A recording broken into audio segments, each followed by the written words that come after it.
Le roman noir du Big Bang.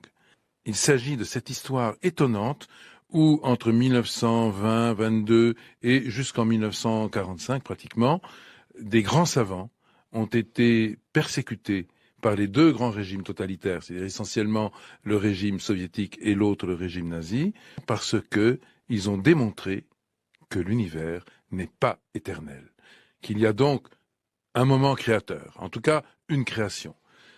Ça s'appelle le Big Bang. Ces savants qui croyaient donc et qui ont démontré l'origine de l'univers, eh bien, ils ont été éliminés. Friedman lui-même va être entre guillemets victime d'un accident, comme on disait à Comme l'époque. par C'est-à-dire qu'en hasard. fait, oui, comme par hasard, il fait une ascension en ballon pour observer le ciel à haute altitude. Seulement, le ballon monte beaucoup trop haut. Pourquoi? Parce qu'il a été surgonflé.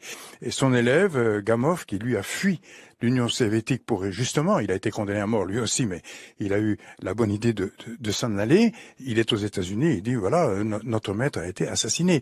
Comme malheureusement Bronstein, qui est un autre élève de Friedman, qui lui a été fusillé, comme Landau.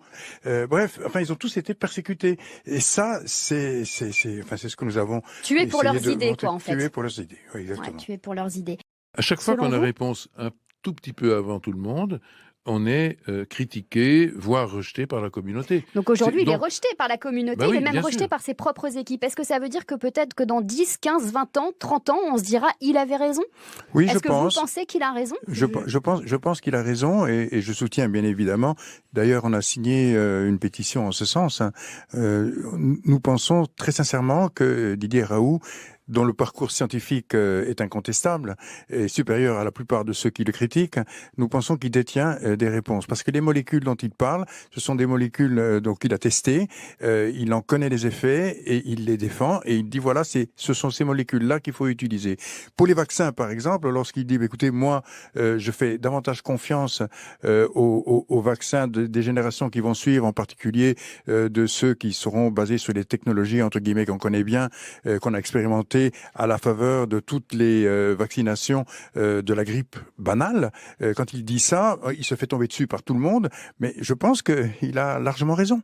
Donc oui, en effet, il est en décalage par rapport à la doxa scientifique, mais ce décalage prouve, à mon avis, sera prouvé comme réel et il aura raison, on lui donnera raison dans quelques temps. Donc il est attaqué à tort aujourd'hui, selon vous? Je pense, oui, je Bien pense. sûr. Et de façon presque, je dirais presque, enfin, il y a quelque chose d'indécent. Il y a une volonté, là-dedans. de détruire ces arguments, il y a une volonté de ne plus le rendre crédible. Oui. Il y a une volonté de le décrédibiliser, hein, tout simplement, alors que et ses connaissances, et son parcours, et ses prédictions sont incontestables de mon point de vue.